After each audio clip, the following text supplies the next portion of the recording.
thriller has the character being thrown off the Eiffel Tower, you think maybe we could find something a little bit less obvious. Oh, did you have a character thrown off the Eiffel Tower? No, I was just being a wise guy. So any do's and don'ts about research about the process or about how you represent a culture in your books? What can you tell? Don't photograph a military installation by By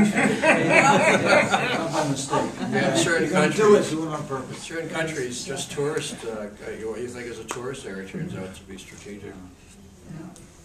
Anybody else? Are you all you too quiet here? You don't want to say what you've done. But, no, I do want to say it's certainly helpful and quite beneficial if you know the language, if you're able to at least read the newspapers where you are, so you know what's going on, and also so you can pick up snatches of dialogue that you may wish to use. Right. Eat the foods. Yeah, well, foods are important. Eat the foods. And in my case, drink the wines. And the wine. And just to throw an aside in on locales. Sometimes the most benign locale you can make sinister. I did that with the Lynchbage estate in Pauillac. I said, I was there on a very beautiful day. They had just had the vendange. They had brought in all the Merlot, sunny. And I said, gee, I said, if there was a sniper somewhere and they just blasted away the car on the road, I said, this whole beautiful scene would change. So I threw that in my novel One Trick Pony, which is on sale out there. If anybody's Smell is a very evocative sense. I know that if I get a whiff of diesel or food or rotting vegetation or something like that, it brings back, immediately brings back memories of being in a foreign country where you get this stuff. So it's a hard thing to get across on the printed page unless you put something in the ink.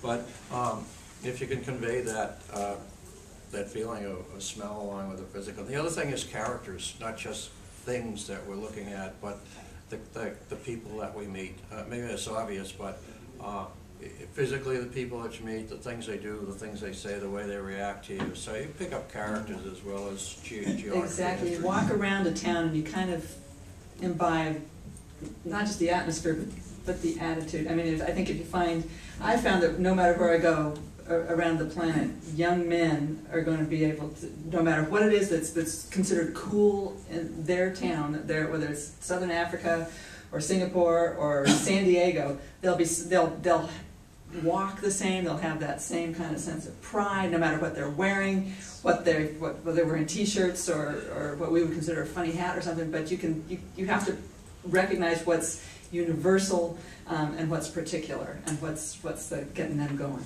And if you get specific about a particular location, make sure you don't take anything for granted, because people will know if it's wrong. Like Michael was saying, in the Ark, I have a scene take place on Orcas Island, which is one of the islands off Washington State where I live, and I had a scene where they blew a tree so that it would fall down and over a fence. And I didn't say that they blew a tree, I said they blew a pine tree. Well, I had somebody from Vancouver Island Nature Conservancy, that it should have been a Douglas fir, probably. Although I did, in my defense, I researched that there are pine trees on Orcas Island, but they're not nearly as big or as numerous as the Douglas firs. And so, it's just a little thing, but I probably should have gone to that extra level and made sure it was the right kind of tree that they would blow over. That's true. There are 2 points to this. One is try to get everything right, because readers will notice when something's wrong. And if it's something that's common knowledge that you get wildly wrong, people are just going to toss your book. Right. On the other hand, it's pretty much impossible to get every single thing right. I was writing one of my books, Mission Canyon. I drove up and down this mountain road for like an hour thinking, where am I going to stage this terrible car wreck? And I wrote to my editor, I said, there's no place on this road to stage this car wreck the way I imagined. She's like, oh, for God's sake, make it up. She goes, if you get to the point where a nitpicker writes to complain that you've added 100 yards to the road, consider yourself a success. So we do write fiction. So let's throw out a question. Sure. Most people, especially the writers, might not be able to go to these places. Exactly. They still want to write about them. And I don't know if anyone has any hints beyond just the internet or books. Right. I would be Yeah. interested. in It's called How Do You Fake It? Exactly. Right. And it's smoke and mirrors. how do you do the smoke and mirrors? Yeah. But again, this all boils down to your research. The internet has, I mean, gosh, we were working on Green Sky for the Germans, and poor Kathy was up there doing city by city on stuff that we didn't have the maps for.